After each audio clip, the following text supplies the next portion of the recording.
तो ये कहानी शुरू होती है और हम जेजू नाम के एक आइलैंड को देखते हैं जहाँ पर कुछ एंट मॉन्स्टर्स ने हमला कर दिया था। यहाँ पर हम कुछ फाइटर लोगों को भी देखते हैं जो इन मॉन्स्टर्स से फाइट कर रहे थे और इन लोगों को हंटर्स कहा जाता है।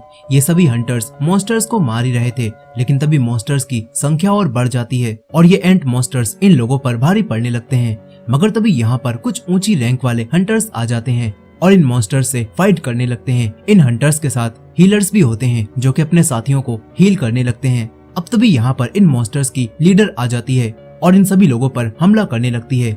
मगर ये ऊंची रैंक के हंटर्स काफी ज्यादा पावरफुल थे और ये लोग बड़ी ही आसानी से इन मॉन्स्टर्स के लीडर को हरा देते हैं। लेकिन अब तभी उसी लीडर जैसे और एंट मॉन्स्टर्स यहाँ पर आने लगते हैं। ये देखकर अब ये हंटर्स अपनी पूरी ताकत से इन मॉन्स्टर्स से फाइट करते हैं।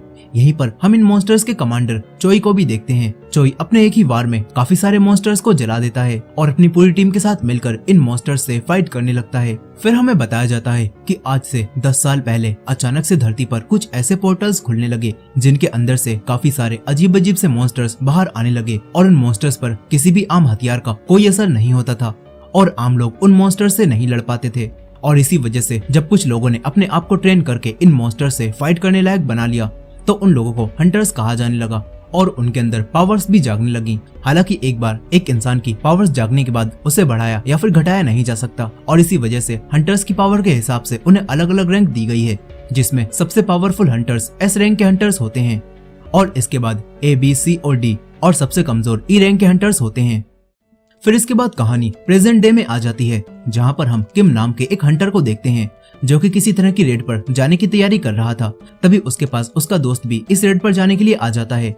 यहाँ पर हम जिनवू नाम के एक लड़के को भी देखते हैं जो कि ई रैंक का हंटर होता है और उसे सभी लोग वीकेस्ट हंटर कहते हैं। जिनवू यहाँ पर इन लोगों के साथ रेड पर जाने के लिए आया होता है। यहाँ जिनवू को देखकर किम अपने दोस्त को बताता है कि जिनवू सबसे कमजोर हंटर है और ये अपने ई रैंक के हिसाब से भी लड़ाई नहीं कर पाता और मामूली मॉन्स्टर से भी हार जाता है। यहाँ जिनवू इन लोगों को अपने बारे में ऐसी बातें करते हुए सुन लेता है जो सुनकर जिनवू को काफी बुरा लगता है। अब तभी जूही नाम की एक लड़की जो कि एक हीलर होती है वो जिनवू की चोटों को देखती है और उस पर गुस्सा करने लगती है। जूही जिनवू की दोस्त होती है और वो जिनवू से अपना ध्यान रखने के लिए बोलती है। फिर इसके बाद जिनवू और जूही दोनों अपने रेड के लीडर सॉन्ग के साथ एक पोर्टल के अंदर जाने लगते हैं और ये पोर्टल वही होता है जिसके पीछे मॉन्स्टर्स रहते हैं और ये सभी लोग मॉन्स्टर्स से लड़ने के लिए ही इस पोर्टल के अंदर जा रहे होते हैं। यहाँ जिनवू अपने पास मौजूद एक चाकू को निकालता है और फिर इस पोर्टल के अंदर चला जाता है। वहीं दूसरी तरफ हम एक हंटर एसोसिएशन कंपनी के चेयरमैन गो को देखते हैं।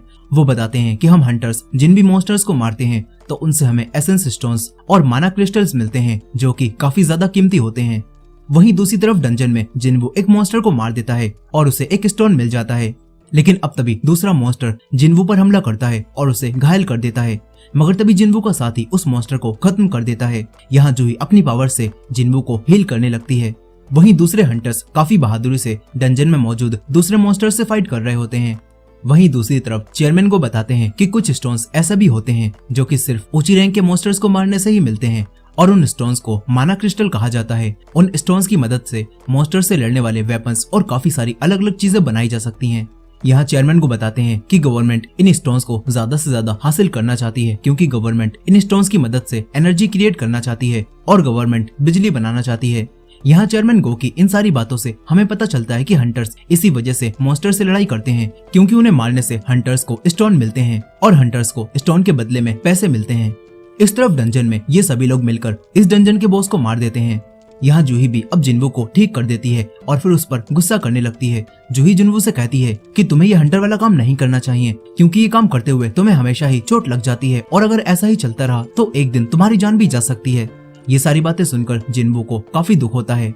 अब यहाँ पर ये सभी लोग मॉन्स्टर्स को मारकर वापस जाने लगते हैं, लेकिन तभी इन्हें यहाँ पर एक और सुरंग दिखाई देती है जिससे ये लोग समझ जाते हैं कि ये एक डबल डंजन है और ये देखकर इन्हें ऐसा लगने लगता है कि इस सुरंग के अंदर इन्हें माना क्रिस्टल मिल सकते हैं और ये सोचकर अब कुछ हंटर इस सुरंग के अंदर चलने के लिए बोलने लगते हैं। लेकिन यहाँ पर इनके लीडर सॉन्ग इन सब से ऐसा करने से मना करते हैं और कहते हैं कि ऐसे हालातों में हमें हंटर एसोसिएशन के ऑर्डर्स का वेट करना चाहिए। मगर अब कुछ हंटर्स अंदर जाने की जिद करने लगते हैं। इसके बाद सॉन्ग सभी हंटर्स के बीच में वोट करवाते हैं ताकि वो जान सकें कि कौन कौन अंदर जाना चाहता है और कौन कौन नहीं जाना चाहता। यहाँ सभी लोग अपनी अपनी मर्जी बताते हैं जिसमें आधे लोग अंदर जाना चाहते थे और आधे लोग अंदर जाने से मना करते हैं और अब आखिर में सिर्फ जिनवू का वोट ही बचता है। यहाँ जिन्वू जानता था कि ये डंजन डी रैंक की डंजन है और इसके अंदर जाने पर वो मर भी सकता है, लेकिन जिन्वू अपनी माँ के इलाज और अपनी बहन की पढ़ाई के बारे में सोचता है और अंदर जाने के लिए मान जाता है ताकि वो और पैसे कमा सके। इसके बाद हम जिन्हो नाम के एक लड़के को देखते हैं जो कि आज डी रैंक का हंटर बनता है। यहाँ जिन्हो एक कंपनी में आता है जहाँ काफी सारे लोग दूसरे हंटर्स को अपने साथ काम करने के लिए ढूंढ रहे थे और इन सभी लोगों को चोई ही ऑर्डर दे रहा था। यहाँ पर चोई अपने सारे वर्कर्स से बोलता है कि तुम लोग किसी भी तरह के हंटर को टीम में शामिल कर लो और किसी भी हंटर का कंपैरिजन चाहे इनसे मत करना क्योंकि वो तो बहुत पावरफुल है।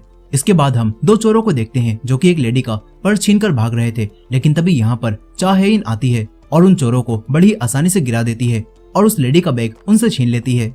यहाँ हम देखते हैं कि चाहेइन एस रैंक की हंटर होती है और वो काफी फेमस और पावरफुल हंटर होती है। इस तरफ जिन्वू और उसकी टीम के बाकी सभी लोग अब उस सुरंग में काफी दूर तक आ जाते हैं। यहाँ सोंग सभी को बताते हैं कि हमें इस डंजन के बॉस को मारे हुए 40 मिनट बीत चुके हैं और अब बस हमारे पास 20 मिनट का टाइम ही बचा है क्योंकि बॉस के मरने के 1 घंटे बाद वो पोर्टल बंद हो जाएगा जिससे हम लोग अंदर आए थे।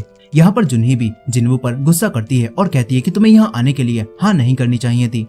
यहीं अब इन सभी लोगों को एक बड़ा सा डोर दिखाई देता है। यहाँ ये सभी हंटर्स लालच में आकर उस डोर को खोल देते हैं और एक बड़े से तहखाने में आ जाते हैं जहाँ पर काफी बड़ी बड़ी मूर्तियाँ होती हैं जो देखकर इन्हें बिल्कुल भी समझ नहीं आता कि ये स्टेचूज यहाँ पर क्या कर रहे हैं।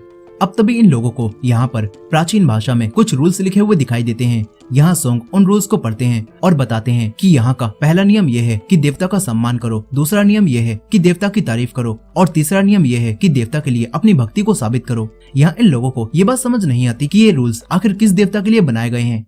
अब तभी जुनही को ऐसा लगता है कि उसके पीछे रखी मूर्ति की आंखें हिल रही हैं। जुनही ये बात जिन्वू को बताती है। यहाँ ये सभी लोग ये देख ही रहे थे कि तभी इस तहखाने का डोर भी खुद ही बंद हो जाता है जो देखकर अब एक हंटर उस डोर को खोलने लगता है, लेकिन तभी डोर के पास खड़ी मूर्ति अचानक से जिंदा होती है और उस हंटर पर हमला करके उसे मार देती है। ये देखकर सभी लोग हैरान रह जाते हैं। यहाँ जिन्वू सोचता है कि वो हंटर जो कि अभी मरा वो डी रैंक का हंटर था और जिन्वू तो ई रैंक का हंटर है, उसका जिंदा बच पाना तो यहाँ बिल्कुल नामुमकिन है। यही जिन्वू अब उस गॉड की मूर्ति को भी देखता है जिसकी आंखें मूव करती हैं, जो देखकर जिन्वू समझ जाता है कि ये सभी लोग यहाँ पर आकर फंस चुके हैं। फिर जिन्वू कहता है कि जब से मैं हंटर बना हूँ तो मैं हमेशा ही अपने मिशन के दौरान खतरों में फंस जाता हूँ और अब तक मैं कई बार खतरों में फंस चुका हूँ और अब मुझे इस चीज की आदत हो चुकी है। जिन्वू बताता है कि उसके पास पैसों की भी बहुत कमी है और इसी वजह से उसके पास अच्छे हथियार भी नहीं है, लेकिन फिर भी वो अपनी जान को जोखिम में डालकर बड़ी रैंक की डंजन में जाता है ताकि वो पैसे कमा सके।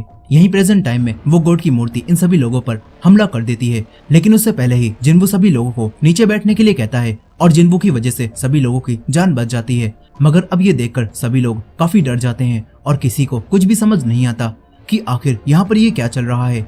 और इसी एंडिंग के साथ सोलो लेवलिंग का एपिसोड 1 यहीं पर खत्म हो जाता है। अब दूसरे एपिसोड की शुरुआत में हम जिन्वू और बाकी सभी लोगों को देखते हैं। इन सभी को कुछ भी समझ नहीं आ रहा था कि वो लोग अब इस जगह से बाहर कैसे निकलें। यहाँ सोंग जो कि इनके लीडर थे वो सभी लोगों से हिलने से मना करते हैं और एक ही जगह पर रहने के लिए बोलते हैं।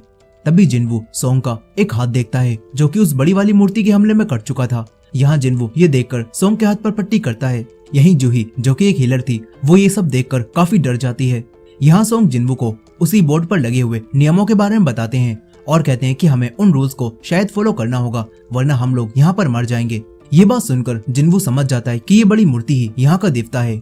यही इस सब से अब एक हंटर काफी ज्यादा गुस्से में आ जाता है। उसे लगता है कि वो अपनी पावर से यहाँ खड़ी हुई मूर्तियों को हरा देगा और यहाँ से निकल जाएगा, इसीलिए वो भागने की कोशिश करता है। लेकिन तभी गॉड की मूर्ति अपनी आंखों से फायर करती है जिससे उस हंटर के शरीर के 2 टुकड़े हो जाते हैं, जो देखकर जिन्वू और सोंग समझ जाते हैं कि ये मूर्ति चाहे तो एक ही बार में सभी को मार सकती है, लेकिन आखिर इस मूर्ति ने हमें अब तक क्यों नहीं मारा।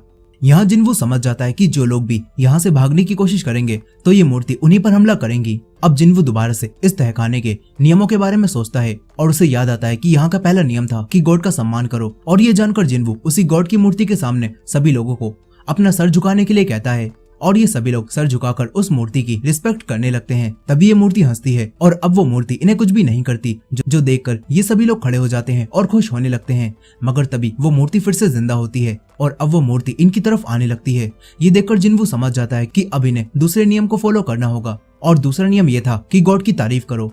यहाँ जिन्वू और बाकी सभी लोगों को कुछ भी समझ नहीं आता कि आखिर इस गॉड की तारीफ कैसे करें। यहाँ अब एक हंटर मूर्ति के आगे बैठकर उसकी तारीफ करने लगता है। मगर इससे उस मूर्ति पर कुछ भी फर्क नहीं पड़ता और वो उस हंटर को कुचल देती है, जो देखकर सभी लोग डर जाते हैं और इधर उधर भागने लगते हैं। यहाँ जिन्वू जूही को लेकर भागता है। यहीं अब बाकी मूर्तियां भी इन लोगों पर हमला करने लगती हैं और इन्हें मारने लगती हैं। जिन्वू ध्यान से सारी मूर्तियों को देखता है और तभी उसे यहाँ पर कुछ मूर्तियां दिखाई देती हैं जिनके हाथ में कुछ इंस्ट्रूमेंट्स थे, जो देखकर अब जिन्वू सभी लोगों को जल्द से जल्द उन्हीं मूर्तियों के सामने जाने के लिए बोलता है जिनके हाथ में म्यूजिक वाले इंस्ट्रूमेंट्स थे। और ये सुनकर अब सभी लोग जल्दी जल्दी उन्हीं मूर्तियों के पास आ जाते हैं। और जैसे ही ये लोग उन मूर्तियों के पास आते हैं तो वो मूर्तियां म्यूजिक बजाना शुरू कर देती हैं, जिससे वो बड़ी मूर्ति इन लोगों पर हमला करना बंद कर देती है। यहाँ जिन्वू और जूही भी एक मूर्ति के पास आ जाते हैं, लेकिन वो मूर्ति म्यूजिक नहीं बजाती। जिन्वू समझ जाता है कि यहाँ पर 2 लोग हैं, इसीलिए वो म्यूजिक नहीं बजा रही। इसलिए जिन्वू जूही को छोड़कर दूसरी मूर्ति के पास जाने लगता है। लेकिन तभी वही बड़ी मूर्ति जिन्वू के ऊपर हमला करती है और उसे कुचलने की कोशिश करने लगती है। मगर जिन्वू हार नहीं मानता और वो उस मूर्ति के पास पहुंच जाता है जिसके हाथ में इंस्ट्रूमेंट्स थे। इसके बाद वो बड़ी मूर्ति अपनी जगह पर जाकर बैठ जाती है। तभी जूही जिन्वू के पास आती है और वो देखती है कि जिन्वू का एक पैर कट चुका है। यहाँ जूही जिन्वू के पैर को अपनी पावर से वापस जोड़ने की कोशिश करती है, लेकिन जूही ऐसा नहीं कर पाती। फिर सभी लोग मिलकर इस जगह पर आने का ब्लेम अपने लीडर मिस्टर सोंग के ऊपर ही डालने लगते हैं और उनसे बोलते हैं कि ये सब आपकी ही वजह से हुआ है। यहाँ ये सभी लोग बातें कर ही रहे थे कि तभी यहाँ पर एक बलिस्तान बाहर आता है, जो देखकर जिन्वू सभी लोगों को बताता है कि पुराने जमाने में इस बलिस्तान का इस्तेमाल गॉड के ऊपर अपना विश्वास दिखाने के लिए किसी चीज की कुर्बानी देकर किया जाता था, और शायद अब हमें भी तीसरे नियम के हिसाब से किसी चीज की बलि देनी होगी जिससे कि हमारी भक्ति साबित हो जाए। ये बात सुनकर एक आदमी मिस्टर सोंग के ऊपर ही तलवार रख लेता है और उनकी बलि देने के लिए बोलने लगता है। यहाँ मिस्टर सोंग भी सभी लोगों को बचाने के लिए अपनी बलि देने के लिए तैयार हो जाते हैं और कहते हैं कि ये सब मेरी ही वजह से हुआ है। इसके बाद मिस्टर सोंग बलिस्तान के पास आ जाते हैं, लेकिन तभी यहाँ पर एक आग जलने लगती है और मिस्टर सोंग को कुछ भी नहीं होता। ये देखकर अब जिन्वू भी 2 लोगों के साथ इस बलिस्तान के पास आता है और यहाँ आते ही 3 और जगहों पर आग जलने लगती है। यहाँ अब जिन्वू मिस्टर सोंग से पूछता है कि क्या अगर हम आज यहाँ पर हार गए तो क्या हमारी मदद के लिए यहाँ पर कोई आएगा। इस पर मिस्टर सोंग जिन्वू को बताते हैं कि पोर्टल्स को पूरी तरह से खुलने में 7 दिनों का समय लगता है और 7 दिनों बाद पोर्टल के अंदर मौजूद मॉन्स्टर्स धरती पर आने लगते हैं। और इसी वजह से अगर पोर्टल 7 दिनों के अंदर बंद ना हो तो तभी कोई पोर्टल के अंदर मॉन्स्टर्स को चेक करने आएगा और तभी वो लोग हमारी मदद कर पाएंगे। ये बात सुनने के बाद जिन्वू समझ जाता है कि अगर ये सभी लोग यहाँ पर हार भी गए तो पोर्टल पूरी तरह से खुल जाएगा और फिर ये सारी मूर्तियां धरती पर जाकर वहाँ तबाही मचा सकती हैं। अब इसके बाद हम जिन्वू की बहन जिन्हा को देखते हैं, जो कि हॉस्पिटल में अपनी माँ के पास आती है। यहाँ पर हम जिन्वू की माँ को देखते हैं, जो कि काफी ज्यादा बीमार होती हैं और उन्हें होश नहीं होता। इस तरफ जिन्वू अब बाकी सभी लोगों को उसी बलिस्तान पर बुला लेता है और अब सभी लोग एक ही जगह पर आते हैं। तभी यहाँ पर कुछ ब्लू कलर की आग जलने लगती हैं और फिर यहाँ से बाहर जाने का डोर भी खुद ही खुल जाता है। मगर इसके बाद काफी सारी मूर्तियां इनकी तरफ बढ़ने लगती हैं।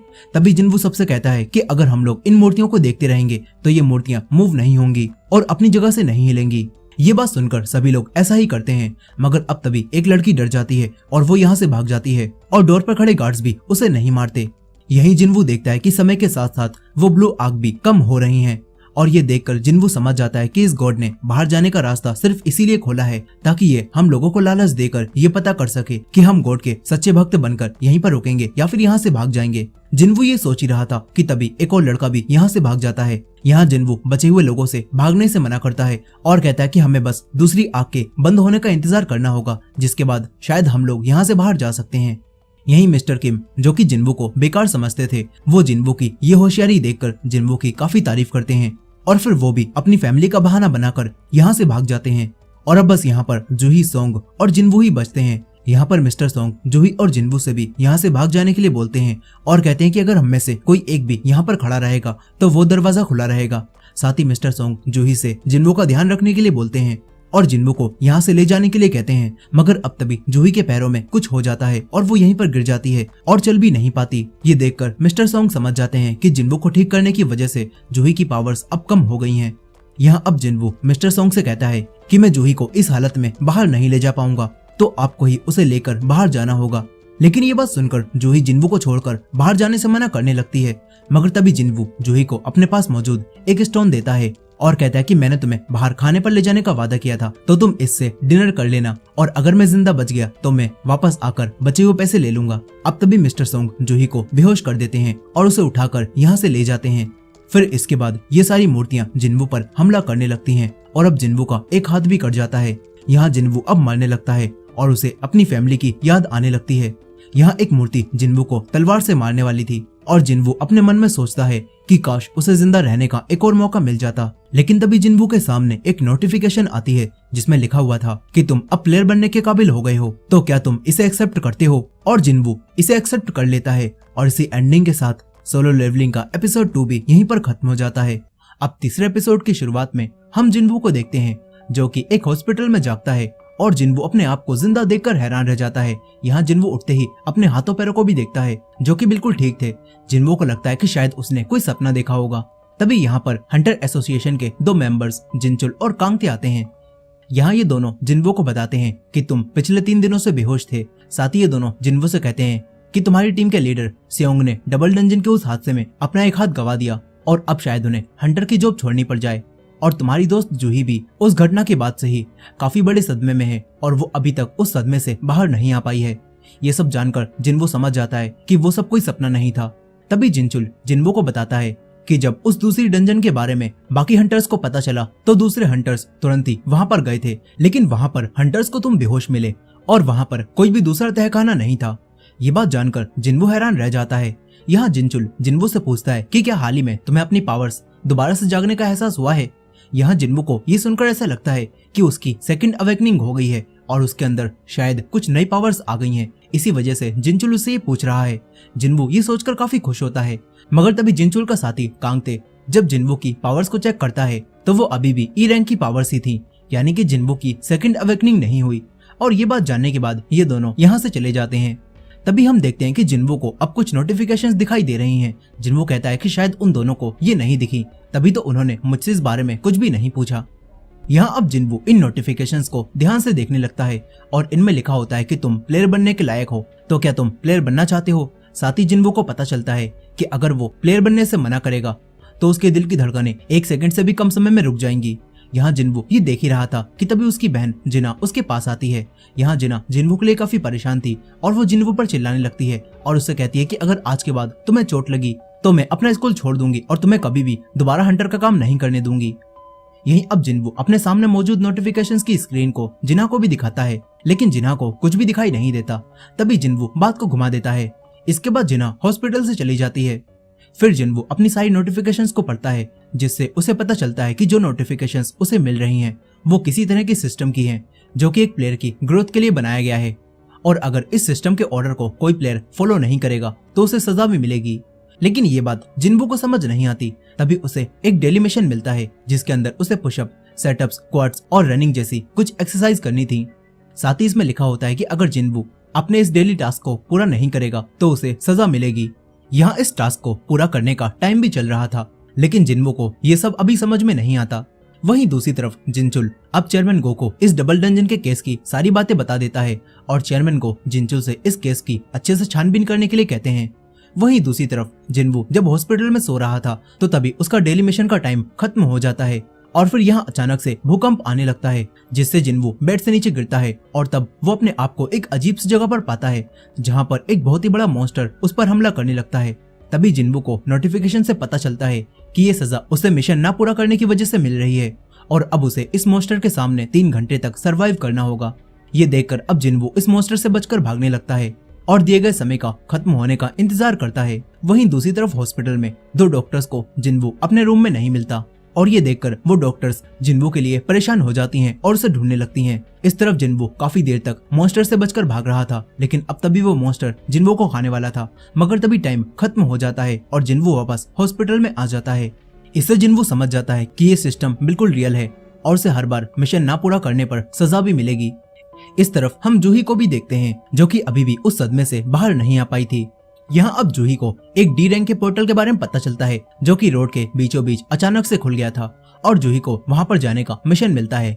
साथ ही उसे ये भी पता चलता है कि जिन्वू भी होश में आ गया है और वो ठीक हो रहा है। जूही जिन्वू के होश में आने की बात सुनकर काफी खुश होती है और फिर अगले दिन हॉस्पिटल भी जाती है, लेकिन यहाँ पर जिन्वू जूही के आने से पहले ही अपने डेली मिशन के हिसाब से एक्सरसाइज करने में लगा होता है।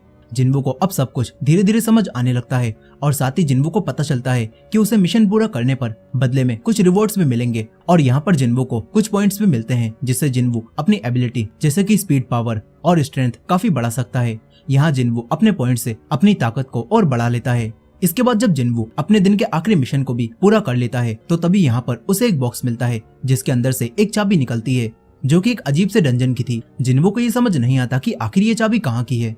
फिर इसके बाद जिन्वू अपनी माँ के पास जाता है और हमें यहाँ पता चलता है कि 4 साल पहले अचानक से एक दिन जिन्वू की माँ बेहोश हो गई थी और तब डॉक्टर्स ने जिन्वू को बताया था कि तुम्हारी माँ इटर्नल स्लीप में चली गई हैं और ये एक ऐसी बीमारी है जो कि पोर्टल्स के खुलने की वजह से काफी सारे लोगों में दिखी है और अब तुम्हारी माँ शायद कभी भी ना उठें। ये सारी बातें जानने के बाद जिन्वू अपनी माँ के हॉस्पिटल के खर्चे और अपनी बहन की पढ़ाई के खर्चे को उठाने के लिए पूरी जी जान से मेहनत करने लगा था और फिर ऐसे ही एक दिन उसके अंदर की पावर्स जाग गई थी और तब जिन्वू हंटर बन गया था। लेकिन वो ई रैंक का हंटर था और वो मिशन के दौरान ज्यादा कुछ नहीं कर पाता था। इसी वजह से सभी लोग उसकी कमजोरी का मजाक बनाने लगे थे।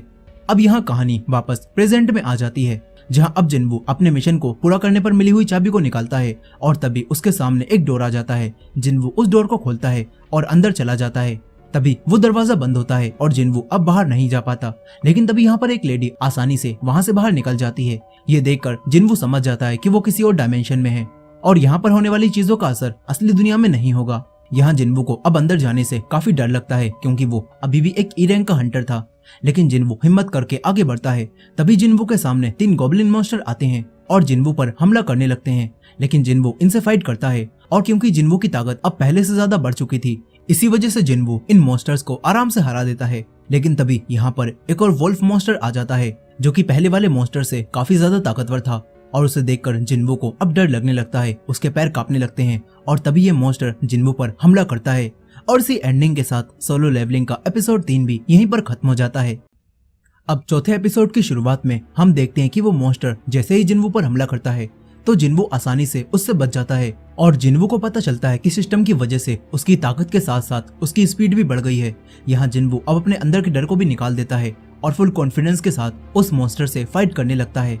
मगर यहाँ वो मॉन्स्टर जिन्वू से काफी ज्यादा पावरफुल था और यहाँ पर जिन्वू के पास अच्छे हथियार भी नहीं थे। तभी जिन्वू को सिस्टम का स्टोर याद आता है और जिन्वू सिस्टम के स्टोर में हथियारों को देखता है और उसके अंदर से एक तलवार को बाहर निकाल लेता है। फिर जिन्वू एक ही वार में उस मॉन्स्टर के सर को 2 हिस्सों में काट देता है। इसके बाद 2 और मॉन्स्टर्स जिन्वू की तरफ आने लगते हैं। जिन्वू इन मॉन्स्टर्स को भी मारने लगता है और फिर ये मॉन्स्टर्स डरकर यहाँ से भाग जाते हैं। यहाँ अब तभी जिन्वू अपने लेवल को देखता है जो कि अब बढ़ चुका था। जिन्वू समझ जाता है कि इस तरह फाइट करने से उसकी ताकत और जल्दी बढ़ेगी। साथ ही यहाँ पर जिन्वू की एबिलिटीज भी पहले से बढ़ गई होती हैं और ये सब देखकर जिन्वू और ज्यादा ताकतवर बनने के बारे में सोचता है। यही जिन्वू ये सोचता है कि क्या इन मॉन्स्टर्स को मारने से उसे माना स्टोन मिलेंगे। लेकिन तभी सिस्टम उसे माना स्टोन के बदले में एक मॉन्स्टर का दांत देता है और फिर जिन्वू उस चीज को इसी सिस्टम को बेचता है जिसके बदले में उसके पास 20 गोल्डन कॉइन हो जाते हैं। यहाँ जिन्वू ये देखकर समझ जाता है कि जो कुछ भी उसके साथ हो रहा है वो सब बिल्कुल एक गेम की तरह है और उसे भी एक गेम के प्लेयर की तरह ही इस गेम को खेलकर आगे बढ़ना होगा और अपने लेवल को बढ़ाकर पावरफुल बनना होगा। यहाँ अब जिन्वू ये सोच ही रहा था कि तभी काफी सारे और मॉन्स्टर्स जिन्वू पर हमला करने आने लगते हैं। लेकिन जिन्वू अब मरने से नहीं डरता। वो कहता है कि उस डंजन में जो मैंने देखा था उसके सामने तो ये कुछ भी नहीं है। जिन्वू अब अकेले ही सारे मॉन्स्टर्स से लड़ने लगता है और जिन्वू एक एक करके सारे मॉन्स्टर्स को मारने लगता है और ऐसा करने से उसका लेवल भी बढ़ता है। यह अब जिन्वू इन मॉन्स्टर्स को हरा देता है। लेकिन इस सब में जिन्वू की वो तलवार भी अब खराब हो रही होती है। तभी जिन्वू अपने हथियारों को देखता है जिसमें उसे एक ऐसा स्टोन भी मिलता है जो कि उसे यहाँ से टेलीपोर्ट करके तुरंत ही यहाँ से बाहर निकाल सकता है। ये देखकर जिन्वू घर वापस जाने के बारे में सोचता है। लेकिन तभी जिन्वू को याद आता है कि अगर वो यहाँ से चला गया तो शायद उसे आसानी से अपनी पावर बढ़ाने का मौका दोबारा नहीं मिलेगा और ये सोचकर जिन्वू वापस नहीं जाता और इस डंजन के बॉस की तरफ जाने लगता है। इस तरफ हम जूही को भी देखते हैं। उसके पास एक फोन आता है और उसे पता चलता है कि उसे तुरंत ही उस जगह पर जाना होगा जहाँ पर वो पोर्टल खुला था क्योंकि अब पोर्टल के अंदर दरार आ चुकी है और वहाँ से मॉन्स्टर्स बाहर आ रहे हैं। ये सुनकर जूही तुरंत ही वहाँ पर जाने लगती है। वहीं दूसरी तरफ जिन्वू डंजन में मॉन्स्टर्स को मारते मारते आगे बढ़ता रहता है और अपने लेवल और पावर को भी काफी ज्यादा बढ़ा लेता है। यहाँ जिन्वू की पावर इन मॉन्स्टर्स को मारने से अब काफी ज्यादा बढ़ चुकी थी। लेकिन जिन्वू अभी भी ये सोच रहा था कि वो अकेले शायद इस डंजन के बॉस को नहीं हरा पाएगा और इसी वजह से जिन्वू को आगे जाने में डर भी लग रहा होता है। मगर जिन्वू हिम्मत करके आगे बढ़ता है और तभी उसके सामने इस डंजन का बॉस आता है जो कि काफी ज्यादा पावरफुल और दिखने में काफी बड़ा होता है। यहाँ उसके एक ही वार में जिन्वो की तलवार टूट जाती है और जिन्वो को अब समझ नहीं आता कि वो बिना हथियार के इस मॉन्स्टर से आखिर कैसे लड़ेगा। अब तभी वो मॉन्स्टर जिन्वो पर दोबारा हमला करता है और जिन्वो काफी घायल हो जाता है, लेकिन जिन्वो अपनी पुरानी बातों को याद करता है। वो सोचता है कि मेरे कमजोर होने की वजह से सभी लोग मेरा मजाक बनाते थे, इसीलिए अब मुझे ताकतवर बनना होगा। यहाँ जिन्वो अब अपनी पूरी ताकत से इस मॉन्स्टर से फाइट करने लगता है, मगर ये मॉन्स्टर जिन्वो पर काफी भारी पड़ता है। लेकिन जिन्वो को इससे और ज्यादा गुस्सा आने लगता है और जिन्वो इस बॉस पर अपनी टूटी हुई तलवार से ही हमला करता है। यहाँ जिन्वो इस मॉन्स्टर की गर्दन पर हमला करके इसे खत्म कर देता है। और अब बॉस के मरने के बाद जिन्वो को कुछ रिवॉर्ड्स मिलते हैं, जिसके अंदर उसे एक नाइफ मिलता है और साथ ही एक वेनम ग्लैंड नाम का लिक्विड भी मिलता है।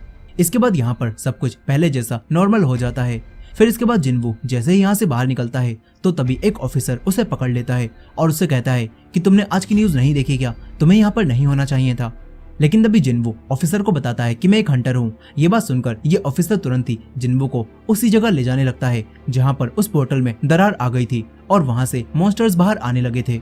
इसके बाद जिन्वो वहाँ जाकर देखता है एक बड़ा सा मॉन्स्टर पोर्टल से बाहर आ गया है और वो सभी लोगों में दहशत मचा रहा है। यहाँ उस मॉन्स्टर को रोकने के लिए ई और डी रैंक के हंटर्स की एक टीम बनाई गई होती है और साथ ही यहाँ पर कुछ हीलर्स भी होते हैं, लेकिन वो सब मिलकर भी इस डंजन के बॉस को हरा नहीं पा रहे थे, क्योंकि इस डंजन के बॉस का कवच काफी ज्यादा पावरफुल था।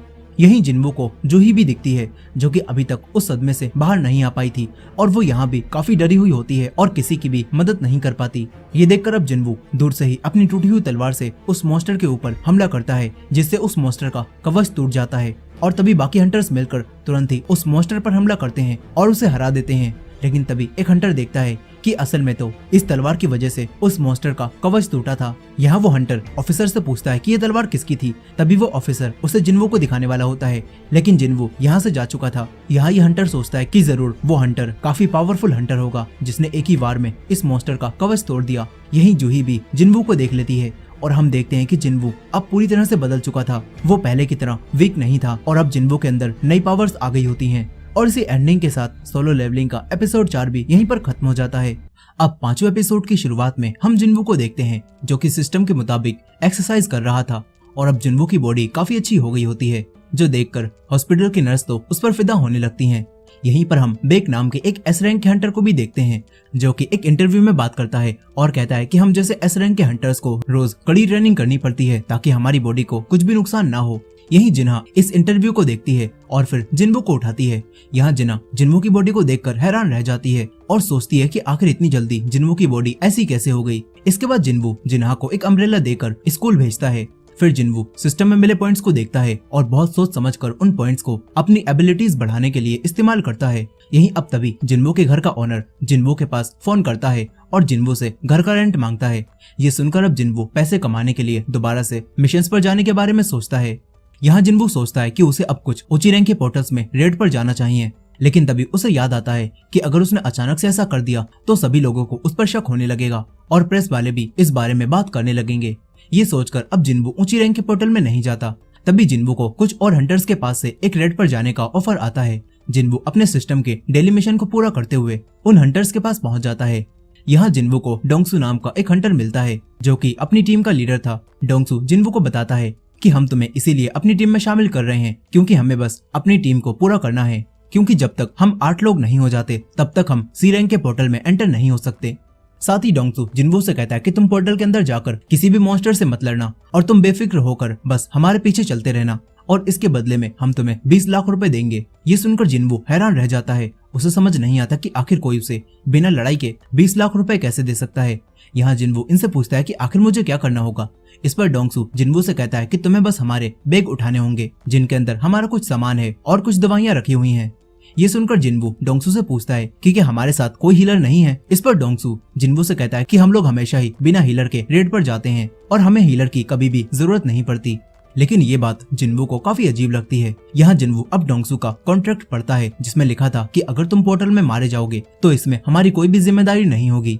ये पढ़ने के बाद जिन्वो इस कॉन्ट्रैक्ट पर साइन कर देता है। यहाँ अब तभी जिन्वो के पास डी रैंक का वही हंटर जिन्हो आता है जो कि कुछ समय पहले ही हंटर बना था। यहाँ जिन्वो जिन्हो के कवच और तलवार को देखकर समझ जाता है कि जरूर जिन्हो किसी अमीर परिवार से आता है। इसके बाद ये सभी लोग पोर्टल के पास जाते हैं, जहाँ पर ये सभी लोग पोर्टल को देखकर बिल्कुल हैरान रह जाते हैं क्योंकि वो काफी ज्यादा बड़ा होता है। लेकिन यहाँ जिन्वो जिन्हो से कहता है कि हमें अंदर रहने वाले मॉन्स्टर्स की चिंता करनी चाहिए, न कि पोर्टल की। जिन्वो जिन्हो को बताता है कि खतरा अगर बी रैंक या फिर उससे बड़ी रैंक का होता तो इस काम को हंटर गिल्ड ही संभालती, लेकिन ये पोर्टल सी रैंक का है, इसीलिए ये ज्यादा खतरनाक नहीं होगा। मगर यहाँ जिन्वो की बातें जिन्हो को समझ नहीं आती क्योंकि वो हाल ही में हंटर बना था। यहाँ अब जिन्वो और बाकी सभी लोग पोर्टल के अंदर जाते हैं, जहाँ जिन्वो को ये गुफा भी बिल्कुल उसी डबल डंजन की तरह लगती है। अब ये सभी लोग आगे बढ़ने लगते हैं। तभी जिन्हो जिन्वो से स्टोन के बारे में पूछता है। फिर जिन्वो जिन्हो को बताता है कि स्टोन अलग अलग तरह के होते हैं। जो स्टोन हमें सुरंग में मिलते हैं उन्हें माना स्टोन कहा जाता है, और जो स्टोन हमें मॉन्स्टर्स को मारने से मिलते हैं उन्हें एसेंस स्टोन कहा जाता है। यहाँ ये सभी लोग बातें करते करते आगे बढ़ ही रहे थे कि तभी जिन्वो को कुछ मॉन्स्टर्स के आने की आवाज आती है।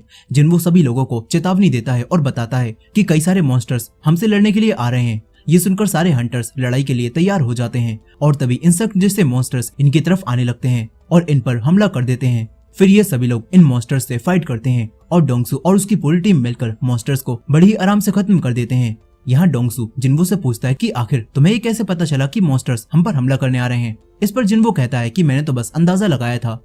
यहीं अब डोंगसू के साथ ही इन मरे हुए मॉन्स्टर्स को देखते हैं और इनके शरीर पर पहले से भी चोट के निशान थे।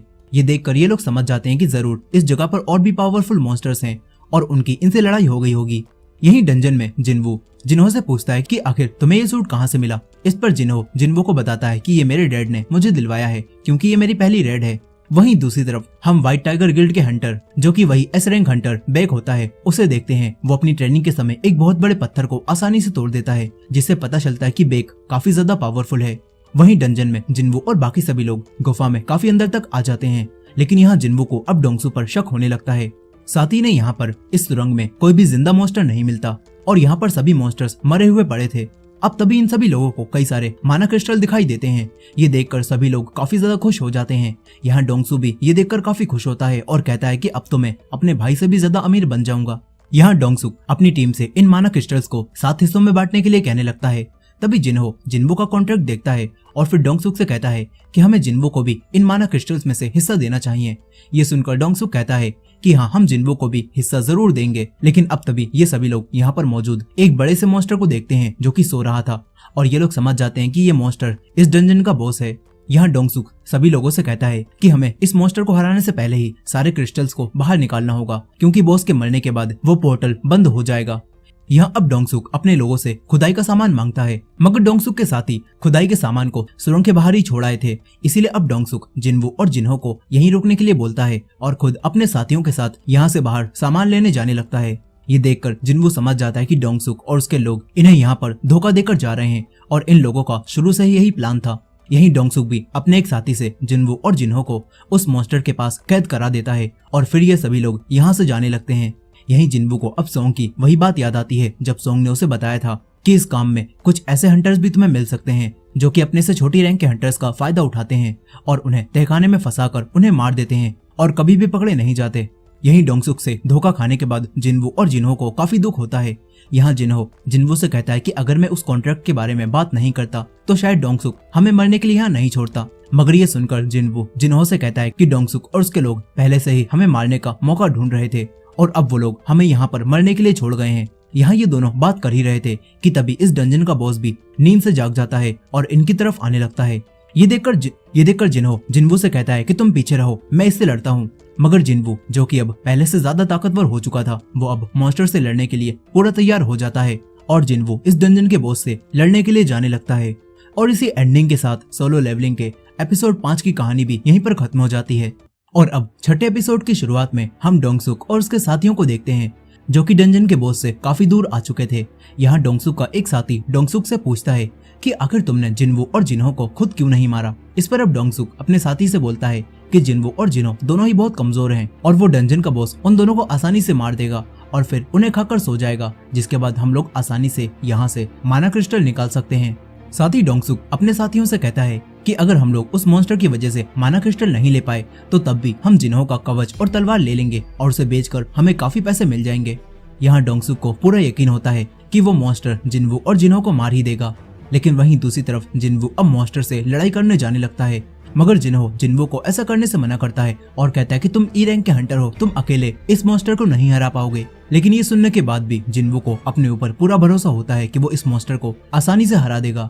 इसी वजह से जिन्वू इस बॉस से फाइट करने जाने लगता है, लेकिन फिर जिन्वू के हमलों का इस बॉस पर कुछ भी असर नहीं होता, मगर जिन्वू अपनी स्पीड को तेज कर लेता है और फिर मॉन्स्टर पर हमला करता रहता है। ये देखकर जिन्हो तो हैरान रह जाता है। उसे ऐसा लगता है कि जिन्वू ई रैंक का हंटर नहीं हो सकता, वो जरूर कोई ऊंची रैंक का हंटर है जो कि दुनिया से अपनी रैंक छुपा रहा है। यही जिन्वू मॉन्स्टर पर लगातार हमला करते करते काफी थक जाता है।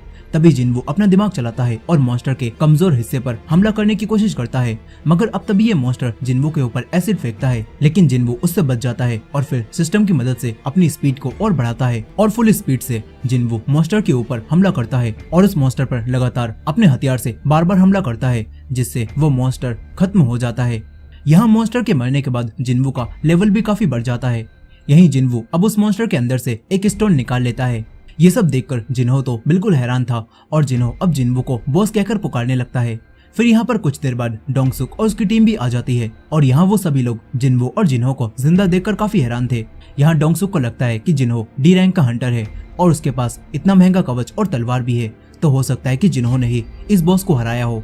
इसी वजह से अब डोंगसुक जिन्हो के पास आता है और उससे कहता है कि अगर तुमने अभी जिन्वू को मार दिया तो मैं तुम्हें नहीं मारूंगा और तुम्हें अपनी टीम में शामिल कर लूंगा, इसीलिए तुम बस जल्दी से जिन्वू को मार दो। मगर जिन्हो ऐसा नहीं करता और उन सभी लोगों की तरफ ही अपनी तलवार को पॉइंट कर लेता है और जिन्वू को मारने से मना करने लगता है। ये सुनकर अब डोंगसुक और उसकी टीम भी इन दोनों को मारने के लिए आने लगती है और तभी जिन्वू को सिस्टम भी एक अर्जेंट मिशन देता है, जिसमें जिन्वू को इन सभी लोगों को मारने के लिए कहा जाता है जो कि प्लेयर यानी कि जिन्वू को नुकसान पहुंचाना चाहते हैं। यहाँ जिन्वू ये सब पढ़ ही रहा था कि तभी डोंगसुक का एक साथी जिन्वू पर हमला करता है और उसे काफी दूर फेंक देता है। वहीं दूसरी तरफ हम कुछ हंटर्स को भी देखते हैं जो कि चा हेइन यानी कि एस रैंक वाली हंटर की बात कर रहे थे और ये लोग चा हेइन की काफी तारीफ करते हैं और कहते हैं कि उसने ए रैंक के मॉन्स्टर को एक ही बार में हरा दिया था, वो काफी ताकतवर है।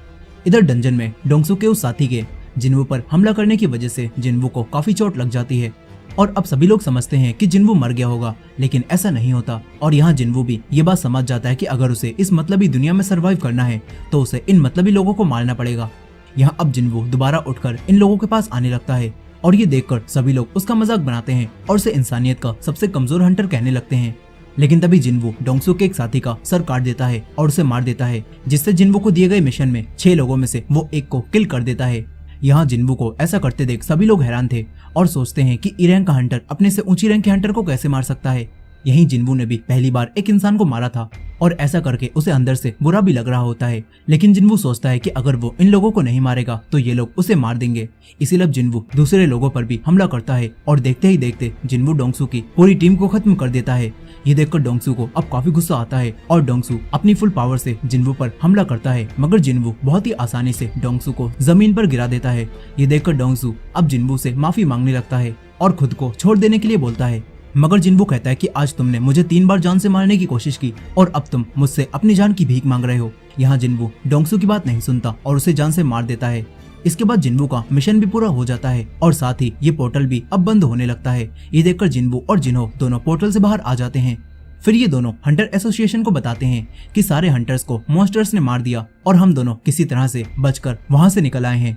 यहाँ हंटर एसोसिएशन की वो लड़की सोचती है कि जरूर डी रैंक के हंटर जिन्होंने बाकी मॉन्स्टर्स को मारकर जिन्वू को बचा लिया होगा और ये लोग इस तरह बाहर आ गए होंगे। यही जिन्वू को सिस्टम का मिशन पूरा करने की वजह से अब कुछ रिवॉर्ड्स भी मिलते हैं और यहाँ जिन्हो भी जिन्वू की काफी तारीफ करता है और हम देखते हैं कि जिन्वू अब और भी ज्यादा पावरफुल हो गया है। और इसी एंडिंग के साथ सोलो लेवलिंग का एपिसोड 6 भी यहीं पर खत्म हो जाता है। अब इस एपिसोड की शुरुआत में हम हंटर एसोसिएशन के उसी मेंबर जिनचुल को देखते हैं। उसके पास एक आदमी आता है और बताता है कि पास ही के एक पोर्टल में 6 हंटर मारे गए और 2 नीची रैंक के हंटर ही जिंदा बच पाए हैं। लेकिन अजीब बात तो यह है कि उन दोनों ने ऊंची रैंक के मॉन्स्टर को भी मार दिया।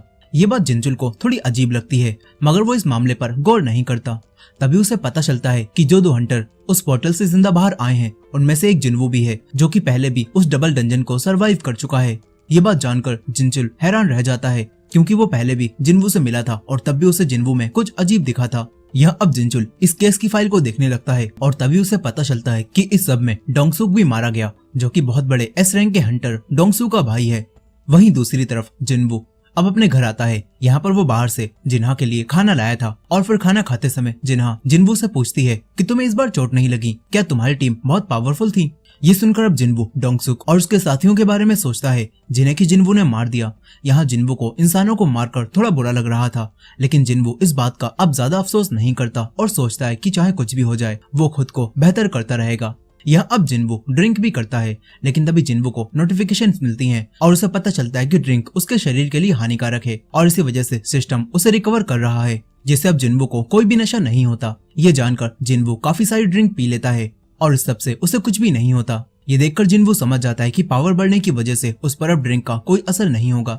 अब इसके बाद जब जिन्वू सो रहा था तो तभी उसके पास जिन्हा आती है और बताती है कि तुम्हारे लिए किसी जिन्हो नाम के हंटर की कॉल आई है। इसके बाद जिन्वू जिन्हो से मिलने जाता है और जिन्वू जिन्हो को थैंक्स भी बोलता है, क्योंकि जिन्हो ने किसी को भी नहीं बताया कि उस डंजन में जिन्वू ने ही डोंगसुक और उसके साथियों को मारा था। अब यहाँ पर जिन्हो जिन्वू से उसके साथ एक टीम बनाने के लिए बोलता है, लेकिन जिन्वू जिन्हो की टीम में शामिल होने से मना कर देता है। जिन्वू से कहता है कि मुझे बस अब 19 रेड और पूरी करनी है ताकि मैं एक गिल्ड मास्टर बन जाऊं। यहाँ जिन्हो के डैड यूजिन कंस्ट्रक्शन के मालिक थे और वो खुद की एक गिल्ड बनाना चाहते थे और जिन्हो चाहता है कि वो जिन्वू की मदद से 19 पोर्टल्स को और पूरा कर दे, जिसके बाद उसकी 20 रेड पूरी हो जाएंगी और वो एक गिल्ड मास्टर बन सकता है और अपने भाई को पीछे छोड़कर अपने डैड की गिल्ड को संभाल सकता है। यहाँ जिन्हो जिन्वू को ये सब बताता है और उसकी हंटर गिल्ड में शामिल होने के लिए कहता है। साथ ही जिन्हो जिन्वू से कहता है कि अगर तुम अपनी शक्तियां छुपाकर पोर्टल्स में रेड करना चाहते हो तो ये तुम्हारे लिए एक अच्छा मौका है। यहाँ जिन्हो जिन्वू को अपने साथ जुड़ने के बदले में एक बिल्डिंग भी देने का वादा करता है जो कि काफी महंगी थी।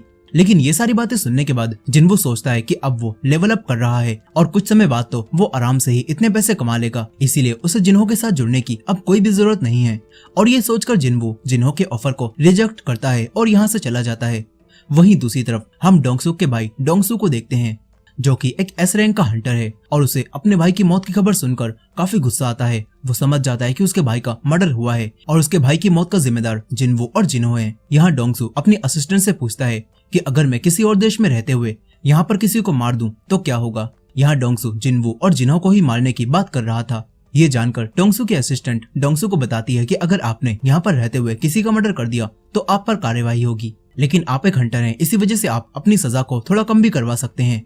ये बात सुनकर डोंगसू जिन्वू और जिन्हो को ढूंढकर उन्हें मारने के बारे में सोचता है, लेकिन तभी उसकी असिस्टेंट उसे बताती है कि आप अभी कुछ दिनों तक बुक हो और आपको कुछ दिनों बाद ही टाइम मिल पाएगा। यहाँ अब डोंगसू बेसब्री से जिन्वू और जिन्हो को मारने का इंतजार करने लगता है।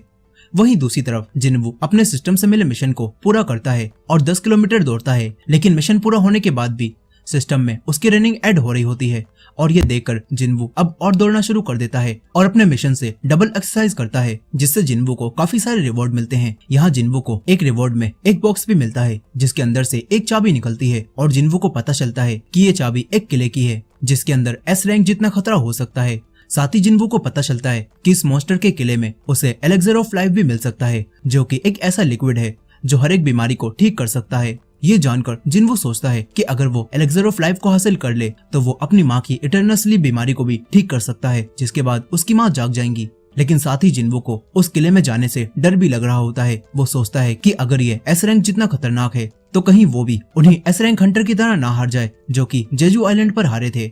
यहाँ हमें पता चलता है कि जब कई साल पहले जेजू आइलैंड पर रेड हुई थी तो वहाँ पर सारे एस रैंक के हंटर हार गए थे, मगर यहाँ जिन्वू अब हिम्मत करता है और एलेक्सर ऑफ लाइफ को पाने के लिए वो उसी चाबी से एक गेट खोलता है और अंदर आ जाता है। यहाँ पर चारों तरफ आग लगी होती है। ये देखकर जिन्वू सोचता है कि अगर वो यहाँ पर मौजूद मॉन्स्टर से हारने लगेगा तो वो पिछली डंजन में मिले हुए उसी स्टोन की मदद से यहाँ से बाहर चला जाएगा।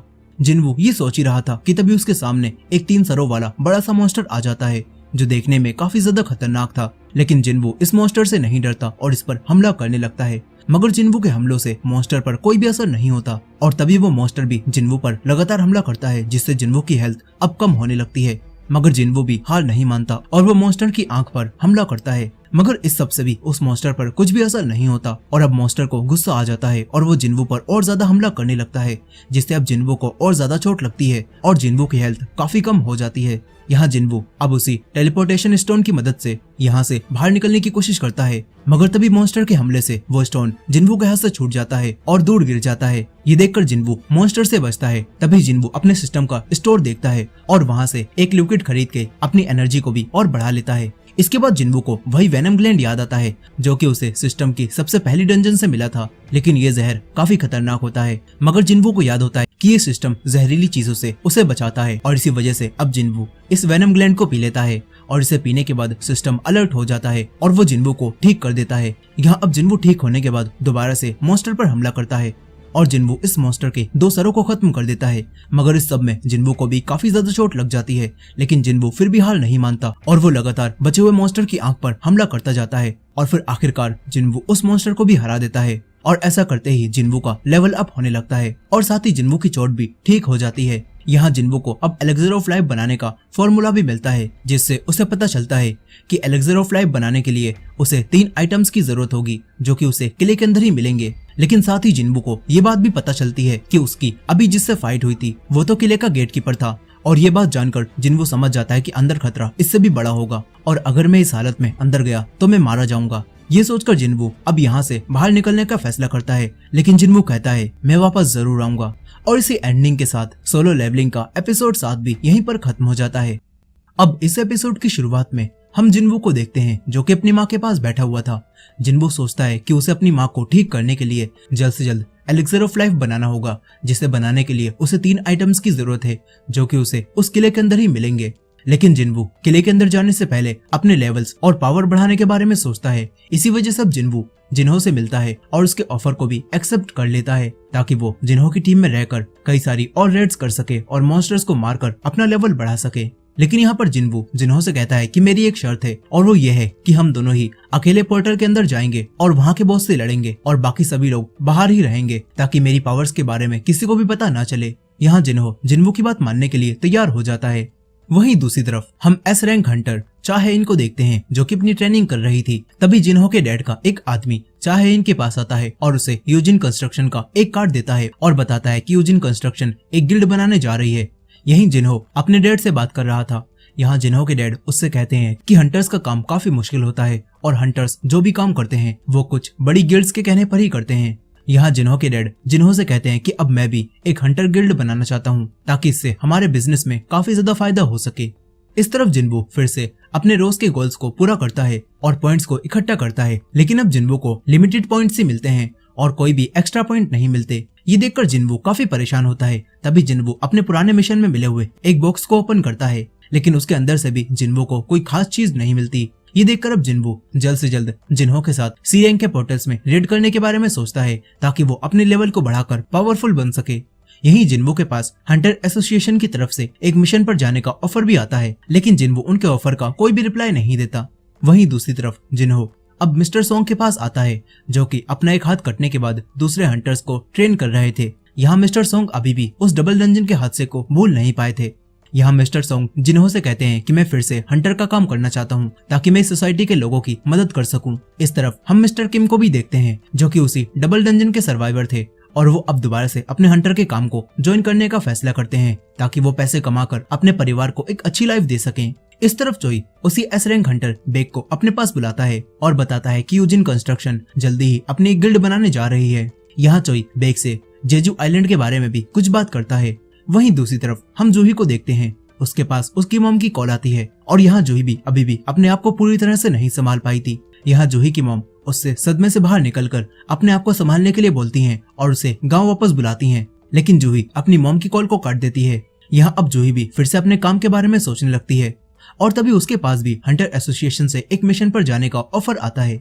इस तरफ चाहे-इन चोई के पास आ रही थी, तभी उसे बेक मिलता है। दोनों एस रैंक हंटर्स एक दूसरे की रिस्पेक्ट करते हुए आगे बढ़ जाते हैं। फिर चाहे-इन चोई को बताती है कि यूजिन कंस्ट्रक्शन की तरफ से आज मुझे एक ऑफर आया था और उन्होंने मुझे अपनी गिल्ड का गिल्ड मास्टर बनाने का ऑफर दिया है, लेकिन मैंने उनके ऑफर को रिजेक्ट कर दिया। यहाँ चाहे-इन पूछती है कि मैंने यहाँ पर आते समय एस रैंक हंटर बेक को भी देखा, आप उससे क्या बात कर रहे थे? ये सुनकर चोई चाहे-इन को बताता है कि मैं उससे जेजू आइलैंड के बारे में बात कर रहा था। वहीं दूसरी तरफ हम बेक को भी देखते हैं जो कि चोई की बात को याद करता है और चोई ने उससे जेजू आइलैंड के बारे में बताया था जिसे कि अब बंद कर दिया गया है। यहाँ चोई बेक को बताता है कि मैं जेजू आइलैंड पर हुए उस हादसे को अभी तक नहीं भूल पाया हूँ और हम सभी एस रैंक हंटर्स को अब दोबारा से एक साथ मिलकर जेजू आइलैंड पर दोबारा हमला करना होगा और वहाँ पर मौजूद सारे मॉन्स्टर्स को खत्म करना होगा। यहाँ इन लोगों की बातों से हमें पता चलता है कि जेजू आइलैंड पर हुई उस रेड में सभी एस रैंक हंटर हार गए थे और बेक ने भी अपने कुछ साथियों को वहाँ खो दिया। लेकिन अब चोई सभी एस रैंक हंटर को एक साथ मिलाकर दोबारा से जेजू आइलैंड पर हमला करना चाहता है। अब इसके बाद हम एक आदमी को देखते हैं जो कि किसी आदमी से कह रहा था कि उन सभी को मरना ही होगा, प्लीज उन सबको मार दो। फिर अगले दिन जिनवू जब अपने काम पर जा रहा होता है तो यहाँ मिस्टर सोंग भी उसी पोर्टल की रेड में शामिल होने आए होते हैं और मिस्टर सोंग जिनवू को देखते हैं और हैरान रह जाते हैं क्योंकि जिनवू पहले से काफी बदल गया था। साथ ही मिस्टर सोंग जिनवू से पूछते हैं कि आखिर तुम्हारा पैर सही कैसे हुआ, ये तो कट गया था। इस पर जिनवू सोंग को बताता है कि जब मैं हॉस्पिटल में उठा तो ये ठीक हो चुका था। ये सुनकर मिस्टर सोंग को लगता है कि जो लोग जिनवू को बचाने गए थे उनमें से जरूर कोई ऊंची रैंक का हीलर होगा जिसने जिनवू का पैर ठीक कर दिया होगा। यह अब ये दोनों एक साथ पोर्टल के पास जाने लगते हैं। तभी यहाँ पर इन्हें जूही, किम और एक तीसरा साथी भी मिलता है जो कि इसी रेड पर जाने के लिए आए थे। यहाँ अब वो सभी लोग दोबारा से एक दूसरे को देखते हैं जो कि बहुत मुश्किल से डबल डंजन से बाहर निकले थे। यही जूही जिनवू को इतना बदला हुआ देखकर हैरान रह जाती है। तभी जूही जिनवू को बताती है कि मैं तुमसे मिलने के लिए हॉस्पिटल भी आई थी। यहाँ ये दोनों बात कर ही रहे थे कि तभी यहाँ पर हंटर एसोसिएशन की तरफ से कांग तेसिक आता है और उसके साथ 3 हंटर कैदी भी यहाँ पर आए हुए थे। फिर यहाँ पर एक लेडी जिनवू और बाकी सभी को बताती है कि ये हंटर कैदी आपके साथ ही रेड पर जाएंगे क्योंकि हमारे पास हंटर्स की कमी है, इसी वजह से हमें टीम को पूरा करने के लिए इनकी जरूरत पड़ेगी। मगर ये बात जानकर मिस्टर सोंग को काफी ज्यादा हैरानी होती है और इन कैदियों को देखते ही मिस्टर सोंग को इनके साथ रेड पर जाने से डर लगने लगता है। लेकिन फिर एक लेडी इन्हें बताती है कि हंटर कांग तेशिक बी रैंक के हंटर हैं और अगर ये कैदी कुछ भी करने की कोशिश करेंगे तो हंटर कांग तेशिक इन कैदियों को आराम से संभाल लेंगे। यहाँ उन कैदियों को देखकर जिनवू जूही को इस रेड पर जाने से मना करने लगता है, लेकिन जूही जिनवू को अकेला रेड पर नहीं जाने देना चाहती थी, इसीलिए वो खुद भी उसके साथ जाने का फैसला करती है। फिर इसके बाद मिस्टर सोंग जिनवू से पूछते हैं कि क्या मैं दोबारा से इस रेड का भी लीडर बन सकता हूँ। ये सुनकर जिनवू मिस्टर सोंग को इस रेड का भी लीडर बना देता है और ये देखकर मिस्टर सोंग जिनवू को थैंक्स बोलते हैं और कहते हैं कि उस दिन जो डबल डंजन में हादसा हुआ वो सब मेरी ही गलती थी क्योंकि उस दिन मैं ही तुम्हारा लीडर था और मैंने अपनी जिम्मेदारी ठीक से नहीं निभाई और वहाँ पर अगर तुम हमारी जान नहीं बचाते तो आज हम जिंदा नहीं होते। यहाँ मिस्टर सोंग जिनवू को उन पर दोबारा से विश्वास करने के लिए थैंक्स बोलते हैं और फिर ये सभी लोग पोर्टल के अंदर जाने लगते हैं और इसी एंडिंग के साथ सोलो लेवलिंग का एपिसोड 8 भी यहीं पर खत्म हो जाता है। अब इस एपिसोड की शुरुआत होती है और हम उन्हीं हंटर कैदियों को देखते हैं जो कि काफी तेजी से गॉब्लिन मॉन्स्टर्स को मार रहे थे। यहाँ जिनवू भी गॉब्लिन मॉन्स्टर्स को मारता है और ये देखकर जूही और मिस्टर सोंग तो हैरान रह जाते हैं क्योंकि उन्होंने आज से पहले कभी भी जिनवू को किसी मॉन्स्टर को मारते हुए नहीं देखा था। अब इसके बाद ये लोग आगे बढ़ते हैं, तभी इन्हें आगे 3 रास्ते दिखाई देते हैं। इन्हें समझ नहीं आता कि आखिर इन्हें किस रास्ते पर जाना चाहिए, इसलिए अब ये सभी लोग अलग अलग रास्तों पर जाने का फैसला करते हैं। यहाँ जिनवू अपनी पावर से ये अंदाजा लगा लेता है कि इस डंजन का बॉस किस रास्ते पर होगा, इसलिए जिनवू जूही और मिस्टर सोंग के साथ उसी रास्ते पर जाने लगता है। वहीं दूसरी तरफ मिस्टर किम अपने साथी के साथ दूसरे रास्ते पर जा रहे थे। यहाँ मिस्टर किम को अपनी गलती का एहसास हो चुका था कि उन्होंने जिनवू को उस दिन डबल डंजन में अकेला छोड़कर गलत किया और इसीलिए मिस्टर किम अपने साथी से कहते हैं कि मैं इस रेड के बाद जिनवू से माफी मांगूंगा क्योंकि हमने अपनी जान बचाने के लिए जिनवू को उस तहखाने में अकेला छोड़ दिया था। इस तरफ कांग तेशिक भी उन तीनों कैदियों के साथ आगे बढ़ रहा था। तभी कांग उन कैदियों से पूछता है कि क्या तुम लोग किसी मॉन्स्टर की जगह इंसानों को मार सकते हो। इस पर वो तीनों कैदी कहते हैं हम तो इंसानों को बहुत ही आराम से मार सकते हैं। फिर हमें कुछ समय पहले का एक सीन दिखाया जाता है जहाँ पर एक आदमी कांग के पास आता है और उससे कहता है कि उन तीनों ने मेरी बेटी का रेप किया जिस वजह से मेरी बेटी ने शर्म के मारे सुसाइड कर लिया और इस सदमे से मेरी वाइफ भी अब हॉस्पिटल में एडमिट है। यहाँ ये आदमी कांग से कहता है कि जिन लोगों ने ऐसा किया वो लोग कुछ दिनों बाद जेल से आजाद हो जाएंगे और तो और हंटर होने की वजह से उनके रेड पर जाने से उनकी सजा भी कम हो रही है। ये बताकर ये आदमी कांग से इंसाफ मांगता है और फिर कांग को काफी सारे पैसे देकर उन तीनों रेपिस्ट को मारने के लिए बोलता है। फिर कहानी वापस प्रेजेंट में आती है और हमें पता चलता है कि ये तीनों हंटर कैदी ही वो रेपिस्ट हैं और कांग इन्हें मारने के लिए ही जानबूझकर यहाँ लाया है। यहाँ अब कांग इन तीनों कैदियों को मार देता है और कांग एक बी रैंक का हंटर था इसीलिए ये काम उसके लिए कोई मुश्किल नहीं था। लेकिन अब तभी मिस्टर किम जिनका रास्ता कांग के रास्ते से जुड़ा हुआ था वो यहाँ पर आ जाते हैं और कांग को इन कैदियों को मारते हुए देख लेते हैं। ये देखकर अब कांग मिस्टर किम को भी मारने के लिए उनकी तरफ बढ़ने लगता है। तभी जिनवू और बाकी सभी लोगों को मिस्टर किम के चिल्लाने की आवाज आती है और जिनवू और मिस्टर सोंग तुरंत ही किम के पास आ जाते हैं। यहाँ उन्हें वो कैदी मरे हुए दिखाई देते हैं और साथ ही यहाँ पर मिस्टर किम की हालत काफी ज्यादा खराब थी। यहाँ मिस्टर किम जख्मी होने के कारण मरने ही वाले थे। तभी जूही अपनी हीलिंग पावर से मिस्टर किम को हील करने की कोशिश करती है लेकिन उनकी हालत काफी खराब थी, इसी वजह से जूही भी उन्हें हील नहीं कर पाती। यहाँ अब मिस्टर किम मरते मरते जिनवू से आखिरी बार माफी मांगते हैं और यहाँ जिनवू उन्हें माफ कर देता है। तभी यहाँ पर कांग जूही पर भी हमला करता है, लेकिन तभी जिनवू काफी स्पीड से जूही को बचा लेता है। यहाँ ये लोग कांग के हाथ में हथियार देखकर समझ जाते हैं कि ये सब कांग ने ही किया है। फिर यहाँ पर कांग इन सबसे कहता है कि अब मैं यहाँ से जाने के बाद हंटर एसोसिएशन से कहूंगा कि उन कैदियों ने तुम सबको मार दिया और फिर मजबूरन मुझे उन कैदियों को मारना पड़ा। इस तरह कोई भी मुझ पर शक नहीं करेगा। ये सुनकर जिनवू अब कांग से लड़ने के लिए जाने लगता है, लेकिन तभी मिस्टर सोंग उसे ऐसा करने से रोकते हैं और कहते हैं कि तुम ई रैंक के हंटर हो, तुम उसका सामना नहीं कर पाओगे। यहाँ अब मिस्टर सोंग खुद ही मिस्टर किम की तलवार उठाते हैं और कांग से फाइट करने लगते हैं। यहाँ मिस्टर सोंग सी रैंक के हंटर थे, लेकिन फिर भी वो कांग के सामने काफी अच्छी तरह से फाइट करते हैं, मगर ऊंची रैंक होने के कारण कांग मिस्टर सोंग पर भारी पड़ने लगता है। यहाँ जूही अपनी हीलिंग पावर से मिस्टर सोंग के लगी चोटों को तुरंत ही ठीक करने लगती है। ये देखकर अब कांग पहले जूही को मारने का फैसला करता है, लेकिन मिस्टर सोंग उसे ऐसा नहीं करने देते, जिससे अब कांग को गुस्सा आ जाता है और कांग अपनी पूरी ताकत से मिस्टर सोंग को मारने लगता है। यहाँ मिस्टर सोंग भी अपना आखिरी वार कांग पर करते हैं, लेकिन कांग उस हमले से बहुत ही आसानी से बच जाता है और फिर कांग मिस्टर सोंग को भी मारने ही वाला था, लेकिन तभी फिर से काफी स्पीड से जिनवू बीच में आता है और मिस्टर सोंग को बचा लेता है। यहाँ जिनवू को लड़ाई के दौरान इतनी तेजी से बीच में आता हुआ देखकर सभी लोग हैरान रह जाते हैं और अब मिस्टर सोंग समझ जाते हैं कि जिनवू को ये सारी पावर्स उस डबल डंजन से ही मिली हैं। यहाँ डबल डंजन की बात सुनकर कांग भी समझ जाता है कि ये वही जिनवू है जिससे वो हॉस्पिटल में मिला था। यही जिनवू कांग से कहता है कि आखिर तुमने मिस्टर किम और उनके साथी को क्यों मारा। तभी हमें पता चलता है कि कांग को तो मॉन्स्टर से ज्यादा इंसानों को मारने में मजा आता है और इसीलिए कांग पहले भी कई इंसानों को डंजन में ले जाकर मार चुका है। यहाँ अब कांग जिनवू से भी फाइट करने लगता है। जिनवू कांग का काफी अच्छे से सामना करता है और ये देखकर तो मिस्टर सोंग और जूही को कुछ भी समझ नहीं आता कि आखिर जिनवू इतना पावरफुल कैसे हो गया। यही क्योंकि अब कांग जिनवू को जान से मारना चाहता था, इसी वजह से अब जिनवू का सिस्टम भी जिनवू को कांग को मारने का मिशन देता है, जिससे अब जिनवू और तेजी से कांग पर हमला करने लगता है। यहाँ कांग अपनी एक स्पेशल पावर से इनविजिबल होकर जिनवू पर हमला करने लगता है और अब जिनवू भी कांग को ना देख पाने की वजह से उस पर हमला नहीं कर पाता, लेकिन तभी जिनवू अपनी चोट को खुद ही हील कर लेता है और ये देखकर कांग सोच में पड़ जाता है कि आखिर एक ई रैंक का हंटर अपने आप को कैसे हील कर सकता है। यहाँ कांग फिर से इनविजिबल होकर जिनवू पर हमला करने लगता है, मगर इस बार जिनवू कांग के हमलों को काफी आसानी से रोक लेता है और फिर कांग के पेट में तलवार मार देता है, जिससे अब कांग यहीं पर मरने लगता है। यहाँ कांग मरते मरते जिनवू से पूछता है कि आखिर तुम्हारी पावर्स क्या हैं। इस पर जिनवू कांग से कहता है कि मैं एक ऐसा हंटर हूँ जो कि वक्त के साथ साथ पावरफुल होता जा रहा है। ये सुनकर कांग जिनवू से कहता है कि हाँ, मैं देख सकता हूँ तुम अंधेरी दुनिया की तरफ बढ़ रहे हो और तुम्हें इस दुनिया से बचकर रहना होगा, क्योंकि ये दुनिया लोगों को जितना देती है उससे ज्यादा छीन लेती है। यहाँ जिनवू को भी कांग की बातें बिल्कुल सही लगती हैं, क्योंकि वो भी अब लोगों को मारते मारते बदलता जा रहा था। यही जूही और मिस्टर सोंग जिनवू से उनकी जान बचाने के लिए थैंक्स बोलते हैं। फिर जिनवू इन लोगों से यहाँ से चले जाने के लिए बोलता है और खुद ही इस डंजन के बॉस से लड़ने जाने लगता है।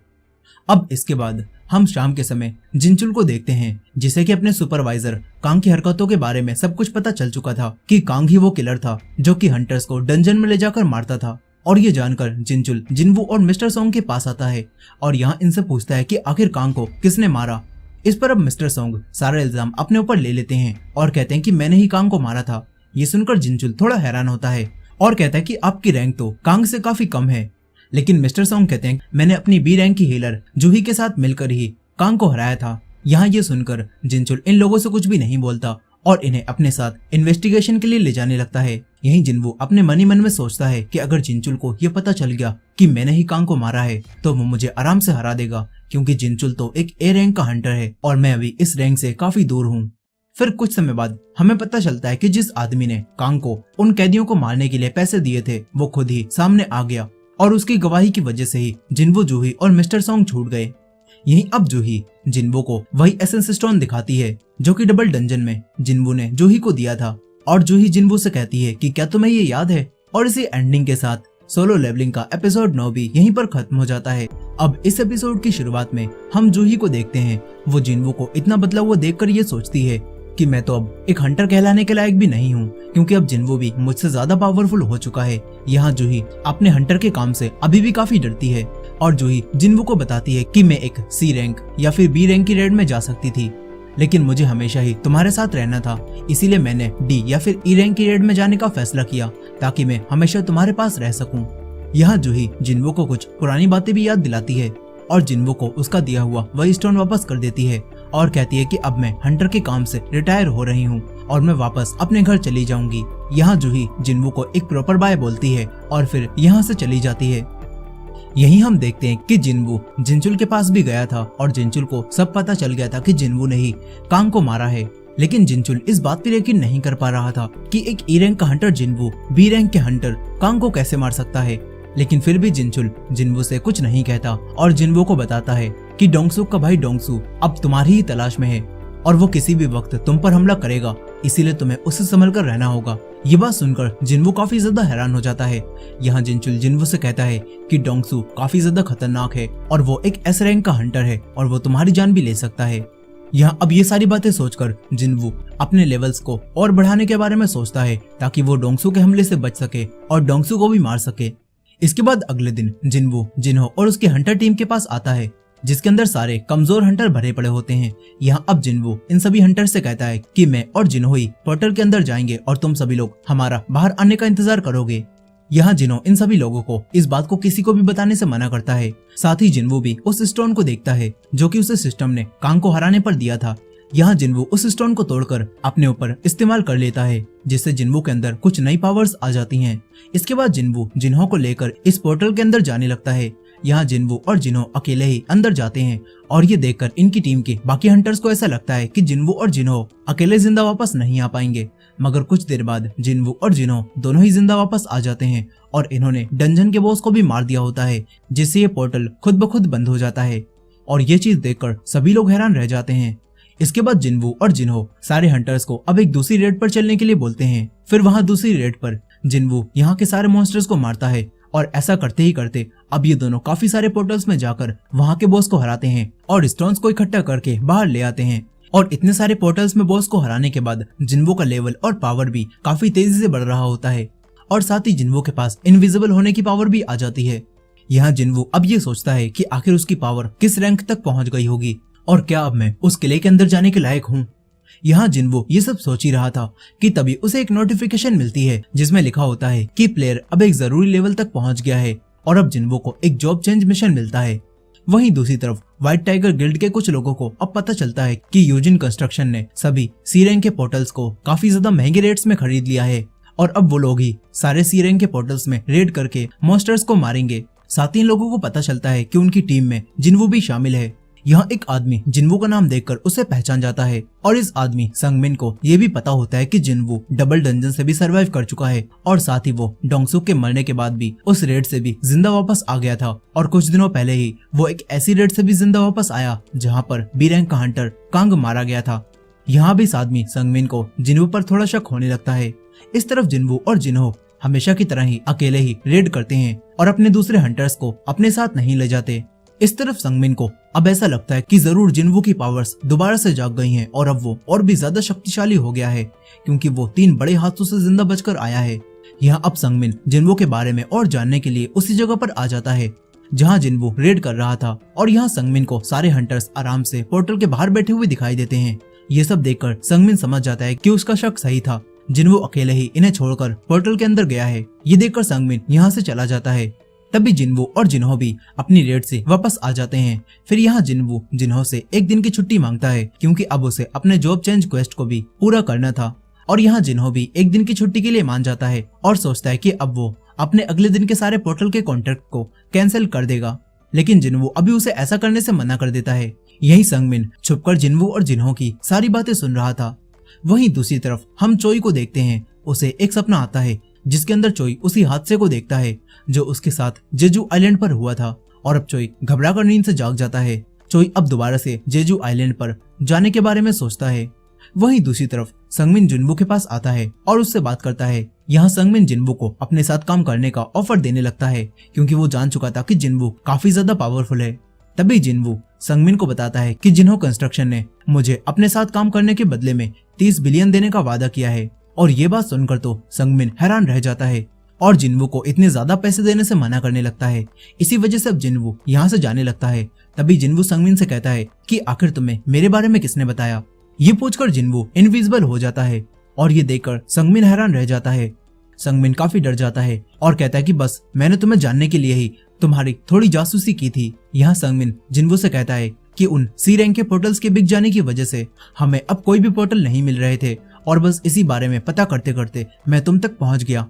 ये सुनकर जिनवू संगमिन से उसकी पावर्स के बारे में किसी को भी बताने से मना करता है और कहता है कि अगर तुमने मेरे बारे में किसी को भी बताया तो मैं तुम्हें मार दूंगा। यही जिनवू अब संगमिन के साथ एक डील करता है और कहता है कि अगर तुम्हारे पास सी रैंक के पोर्टल्स की कमी है तो मैं तुम्हें 3 पोर्टल्स बेच दूंगा। यहाँ जिनवू संगमिन को काफी महंगे रेट्स में 3 सी रैंक के पोर्टल्स बेच देता है। फिर इसके बाद जिनवू संगमिन को एक दवाई पिलाता है जिससे संगमिन के चेहरे पर लगी हुई चोट खुद ही ठीक हो जाती है।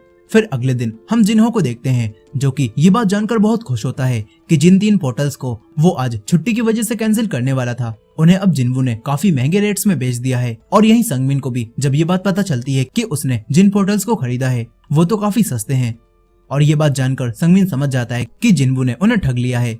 लेकिन संगमिन अभी भी ये सोचकर खुश था कि अब उसके पास जिनवू का कॉन्टेक्ट नंबर आ चुका है और अब वो जिनवू को कॉन्टेक्ट कर सकता है। और वहीं दूसरी तरफ हम अब जिनवू को देखते हैं जो कि अपने उसी जॉब चेंज मिशन को पूरा करने के लिए कहीं पर दूर जा रहा था।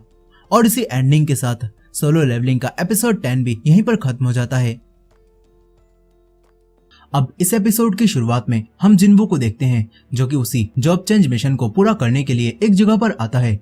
यहाँ जिनवू सोचता है कि ये जॉब चेंज मिशन खतरनाक होगा या फिर नहीं। यहाँ जिनवू और भी ज्यादा ताकतवर बनने के लिए इस मिशन को भी एक्सेप्ट कर लेता है और ऐसा करते ही जिनवू के सामने काफी बड़ा पोर्टल आता है।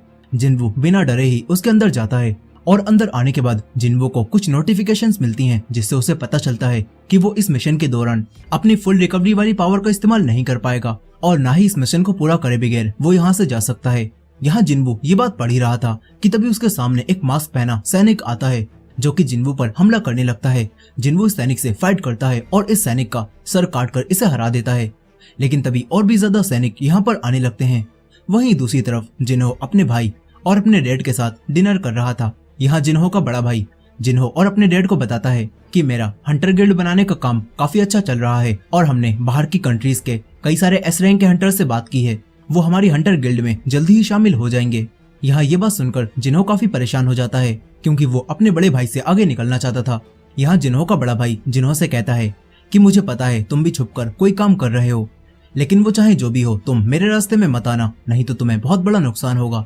इस तरफ जिनवू काफी सारे मॉन्स्टर से अकेले ही फाइट कर रहा था जिसमें जिनवू अब काफी ज्यादा थक जाता है। लेकिन तभी एक इनविजिबल सिपाही भी जिनवू के ऊपर हमला करता है मगर जिनवू किसी तरह से उस सैनिक को भी खत्म कर देता है। तभी यहाँ पर एक जादूगर भी जिनवू के ऊपर हमला करने लगता है। यहाँ जिनवू अपनी पूरी पावर से इन सबसे फाइट करता है और एक एक करके सबको मारने लगता है और देखते ही देखते जिनवू सबको खत्म कर देता है जिससे जिनवू को काफी सारा सेफ्टी सामान भी मिलता है।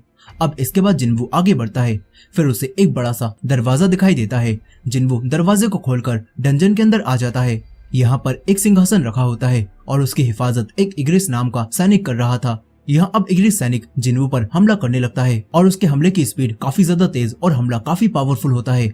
यहाँ अब जिनवू भी इग्रिस पर हमला करता है लेकिन जिनवू के हमलों का इग्रिस पर कोई भी असर नहीं होता।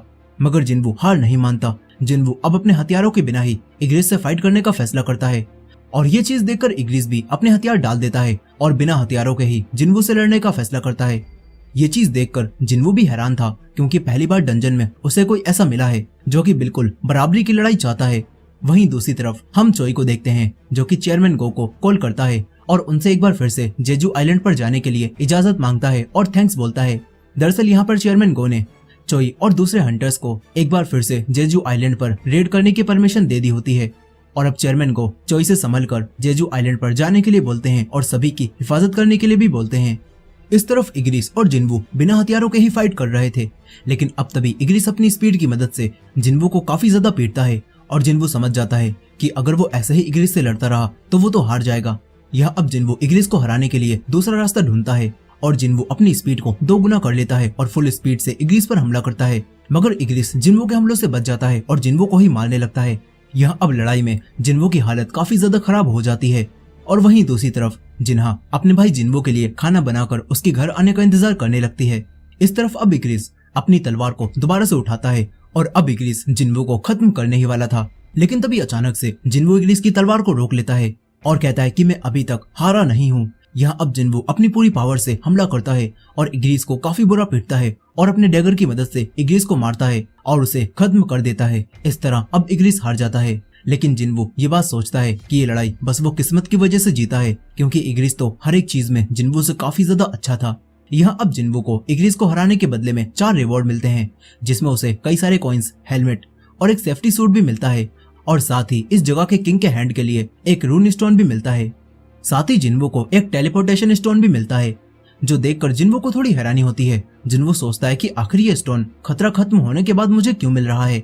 जिन्वो ये बात सोच ही रहा था कि तभी जिन्वो को एक और मिशन मिलता है, जिसके अंदर जिन्वो को बस सरवाइव करके जिंदा रहने के लिए बोला जाता है और गुड लक कहा जाता है। तभी यहाँ पर कई सारे पोर्टल्स खुलते हैं और उनके अंदर से सैनिक बाहर निकलने लगते हैं। यहाँ जिन्वो अब इस मिशन को पूरा करने के लिए इन सैनिकों से भी लड़ने लगता है। वहीं दूसरी तरफ चोई अपने काफी सारे हंटर्स को लेकर अब जेजू आइलैंड की तरफ एक बार दोबारा से रेड करने के लिए निकल जाता है। इस तरफ जिन्वो जितने भी सैनिकों को मारता था तो उससे ज्यादा सैनिक यहाँ पर बढ़ जाते थे और ये देखकर जिन्वो इन सैनिकों से बचकर जिंदा रहने के लिए इनविजिबल हो जाता है। लेकिन तभी एक जादूगर जिन्वो की शक्ति को तोड़ देता है और जिन्वो को सारे सैनिक देखते ही उस पर हमला करने लगते हैं। लेकिन अब जिन्वो को भी गुस्सा आ जाता है, वो अब इन सभी के ऊपर हमला करने लगता है। मगर इन सबसे लड़ने के बाद जिन्वो समझ जाता है कि वो इन लोगों के बीच में अब ज्यादा देर तक सरवाइव नहीं कर पाएगा। इसीलिए अब जिन्वो अपने उसी टेलीपोर्टेशन स्टोन की मदद से यहाँ से बाहर निकलने के बारे में सोचता है। लेकिन तभी एक सैनिक जिन्वो पर हमला करता है और जिन्वो से उसका स्टोन नीचे गिर जाता है और अब तभी सारे सैनिक एक साथ मिलकर जिन्वो पर हमला करने आने लगते हैं। और इसी एंडिंग के साथ सोलो लेवलिंग का एपिसोड 11 भी यहीं पर खत्म हो जाता है। अब इस एपिसोड की शुरुआत होती है और हम देखते हैं कि ये सारे सैनिक एक साथ जिन्वो पर हमला करते हैं और उसे काफी बुरा पीटते हैं। यहाँ जिन्वो इन सभी से लड़ते लड़ते अब काफी ज्यादा थक जाता है और उसका स्टेमिना भी अब काफी कम हो चुका था। मगर यहाँ पर जिन्वो हार नहीं मानता। वो जानता था कि हारना कैसा होता है, क्योंकि वो पहले एक ई रैंक का हंटर था और वो हमेशा ही हार जाता था। इसी वजह से अब जिन्वो इन सभी सैनिकों से लड़ना जारी रखता है। मगर अब जिन्वो को और भी ज्यादा चोट लग जाती है और अब जिन्वो को अपने मन में ही वो सारी आवाजें सुनाई देने लगती हैं जब लोग उससे कहते थे कि ये तो इंसानियत का सबसे वीकेस्ट हंटर है, ये तो ई रैंक के पोर्टल में भी घायल हो गया था और हॉस्पिटल पहुंच गया था। यह अब जिन्वो को हेलुसिनेशंस भी होते हैं और उसे ऐसा लगता है कि जैसे मिस्टर सॉन्ग और जूही भी उसे कमजोर होने की वजह से हंटर का काम छोड़ देने के लिए कह रहे हैं। यहाँ जिन्वो को उसका पुराना रूप भी दिखाई देता है, जो कि जिन्वो से कहता है इतनी पावर पाने के बाद तुम्हें वहीं रुक जाना चाहिए था। आखिर तुम क्या हासिल करना चाहते हो? तुम यहाँ से चले जाओ, यही तुम्हारे लिए अच्छा रहेगा। इस तरफ हम चेयरमैन गो को भी देखते हैं, जो कि अब जिनचुल को बताते हैं कि 3 साल पहले जब सारे हंटर्स ने मिलकर जेजू आइलैंड पर रेड की थी, तब मैं पूरी तरह से फिट नहीं था और उस वक्त सारे हंटर भी जेजू आइलैंड पर बुरी तरह से हार गए थे और उस समय मासूम लोगों की भी जान गई थी। इसी वजह से हंटर्स सदमे में चले गए थे और वो लोग आज तक उस दर्द को नहीं भूल पाए हैं। इसी वजह से मैंने उन हंटर्स को वहां पर दोबारा जाने की परमिशन दे दी। यहाँ चेयरमैन गो की बातों से हमें पता चल जाता है कि जेजू आइलैंड पर जब काफी सारे हंटर्स ने मिलकर तीसरी रेड की थी, तो वहां पर मॉन्स्टर्स इतने ज्यादा खतरनाक थे कि उन्होंने एस रैंक के हंटर्स तक को हरा दिया और काफी सारे इंसानों की भी जान ले ली। खैर, इस तरफ जिन्वो को उसका पुराना रूप दिखाई दे रहा था, जो कि जिन्वो को कमजोर होने की वजह से रुक जाने के लिए बोलता है। मगर जिन्वो अपने पुराने रूप की कोई भी बात नहीं सुनता और यहाँ से भागने की कोशिश करता है। लेकिन तभी एक सैनिक जिन्वो के सर के ऊपर हमला करता है और उसे जमीन में मार देता है, जिससे अब जिन्वो के सर से खून निकलने लगता है। फिर यहाँ वो सैनिक जिन्वो के ऊपर अपनी तलवार से हमला करने वाला था और ये देखकर ऐसा लगता है कि जैसे अब जिन्वो मारा जाएगा। लेकिन तभी जिन्वो का डेली मिशन पूरा करने का टाइम खत्म हो जाता है और टाइम खत्म होने की वजह से जिन्वो तुरंत ही पेनल्टी जोन में चला जाता है, क्योंकि अब उसे पेनल्टी भुगतनी थी। यहाँ जिन्वो पेनल्टी जोन में आते ही सैनिकों से बच जाता है और सोचता है कि किस्मत भी आज उसके साथ है। अब यहाँ पर जिन्वो सबसे पहले अपना स्टेमिना बढ़ाता है और अपनी चोटों को भी ठीक करने की कोशिश करता है। साथ ही जिन्वो के ऊपर यहाँ पर बड़े बड़े मॉन्स्टर्स भी हमला करने लगते हैं और जिन्वो को इनके बीच में ही सरवाइव करने का कुछ टाइम मिलता है, जो कि उसकी पेनल्टी थी। यहाँ अब जिन्वो इन मॉन्स्टर्स से बचकर उन पर हमला करने लगता है। वहीं रात के समय में जिन्हा जब सोकर उठती है तो उसे घर में जिन्वो दिखाई नहीं देता, जिससे अब जिन्हा परेशान हो जाती है। इस तरफ जिन्वो अब सारे मॉन्स्टर्स को मार देता है, जिससे अब जिन्वो का और भी लेवल बढ़ जाता है और उसकी फुल रिकवरी भी हो जाती है। यहाँ अब जिन्वो दोबारा से उस डंजन में जाने की तैयारी करने लगता है और अपने स्टोर से कुछ नए हथियार भी खरीदता है। फिर जिन्वो इग्रिस से लड़ाई में जीते हुए उसी स्टोन की मदद से इग्रिस की तरह ही दूर से चीजों को उठाने की पावर हासिल कर लेता है। और अब पेनल्टी का टाइम खत्म होता है और जिन्वो दोबारा से उसी डंजन में आ जाता है।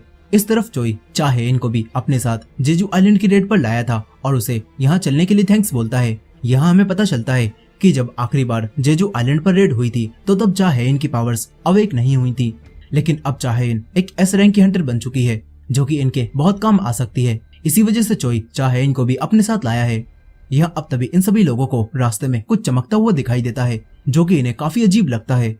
इस तरफ जिन्वू अपने नए हथियार की मदद से अब सारे सैनिकों को काफी स्पीड से मारता है। तभी जिन्वू की नजर सैनिकों के बीच में छुपे हुए जादूगरों पर जाती है और उसे पता चलता है कि ये जादूगर ही यहाँ पर सैनिकों को बुला रहे हैं। ये देखकर जिन्वू समझ जाता है कि अगर उसे सैनिकों को बढ़ने से रोकना है तो उसे सबसे पहले इन जादूगरों को ही खत्म करना होगा। ये जानकर अब जिन्वू एक एक करके सारे जादूगरों को मारने लगता है और अब बस यहाँ पर 3 ही जादूगर बचते हैं। लेकिन तभी ये तीनों जादूगर मिलकर एक बहुत बड़े गोलम को यहाँ पर बुला लेते हैं जो कि जिन्वू पर हमला करने लगता है, मगर जिन्वू किसी तरह से उस गोलम से भी बचते हुए सभी जादूगरों को मार देता है और साथ ही अब जिन्वू इस बड़े से मॉन्स्टर को भी खत्म करता है। और इसी के साथ जिन्वू का ये मिशन भी पूरा हो जाता है और इस मिशन को पूरा करने के बदले में जिन्वू को कई सारे इनाम और एक पावर मिलती है जिससे जिन्वू मरे हुए लोगों की शेडोज को एक्सट्रैक्ट कर सकता है और इससे जिन्वू खुद की एक शेडो आर्मी बना सकता है। और यही जिन्वू का जॉब चेंज मिशन था। यहाँ ये सब देखकर जिन्वू थोड़ा हैरान होता है, लेकिन अब जिन्वू समझ जाता है कि वो मरे हुए मॉन्स्टर्स की भी शैडो को एक्सट्रैक्ट कर सकता है और उन्हें अपनी आर्मी में शामिल कर सकता है। यहाँ जिन्वू अपने नेक्रोमेंसर की जॉब को भी एक्सेप्ट कर लेता है और ऐसा करते ही जिन्वू को यहाँ पर मरे हुए सैनिकों की शैडोज की आवाज सुनाई देने लगती है। और ये देखकर जिन्वू सबसे पहले सिस्टम में शैडोज को एक्सट्रैक्ट करने के लिए एक कोड बनाता है जिसमें वो अराइज वर्ड को चुनता है। फिर जिन्वू यहाँ पड़े सारे सैनिकों की बॉडी से उनकी शैडोज को एक्सट्रैक्ट करने के लिए अराइज बोलता है, जिसके बाद सारी शैडोज एक्सट्रैक्ट होकर जिन्वू की आर्मी में शामिल हो जाती हैं। ये देखकर अब जिन्वू इग्रिस की भी पावरफुल शैडो को अपनी आर्मी में शामिल करने के बारे में सोचता है, लेकिन तभी जिन्वू को पता चलता है कि वो एक लिमिट में ही शैडोज को निकाल सकता है। ये जानकर अब जिन्वू 11 शैडोज को वापस भेज देता है और फिर इग्रिस के शैडो को निकालने के लिए जिन्वू इग्रिस के सामने जाता है और बोलता है अराइज। तभी इग्रिस की शैडो उसके शरीर से बाहर आने लगती है, लेकिन इग्रिस की शैडो काफी ज्यादा पावरफुल थी और इसी वजह से ये शैडो एक्सट्रैक्शन फेल हो जाता है। यहाँ अब जिन्वू के पास 2 मौके ही बचते हैं और अगर जिन्वू ने इन 2 मौकों को भी गवा दिया तो वो इग्रिस की शैडो को कभी भी एक्सट्रैक्ट नहीं कर पाएगा।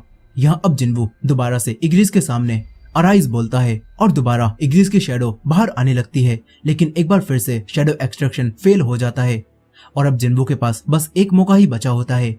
ये सब देखकर जिन्वू समझ जाता है कि इग्रिस खुद को रोक रहा है क्योंकि वो शुरू से ही यहाँ पर रहा था और वो इस तख्त की हिफाजत कर रहा है और अपने राजा का यहाँ पर आने का इंतजार कर रहा है। ये देखकर अब जिन्वू इग्रिस से कहता है कि आखिर तुम किस राजा का इंतजार कर रहे हो, वो राजा जो तुम्हारे पास कभी भी नहीं आएंगे। जिन्वू इग्रिस से कहता है कि अगर तुम्हें किसी राजा की तरह ही कोई अच्छा इंसान चाहिए जिसके लिए तुम वफादार रहो तो वो मैं हूँ। ये बोलकर जिन्वू एक बार फिर से इग्रिस की शैडो को एक्सट्रैक्ट करने के लिए अराइज बोलता है और इस बार इग्रिस की शैडो उसकी बॉडी से एक्सट्रैक्ट हो जाती है और इग्रिस की शैडो सारे सैनिकों के साथ जिन्वू के आगे झुकती है और उसकी आर्मी में शामिल हो जाती है। यहाँ अब जिन्वू की शैडो आर्मी उसके कहने पर कुछ भी करने के लिए तैयार होती है और इसी के साथ सोलो लेवलिंग का सीजन 1 यहीं पर खत्म हो जाता है।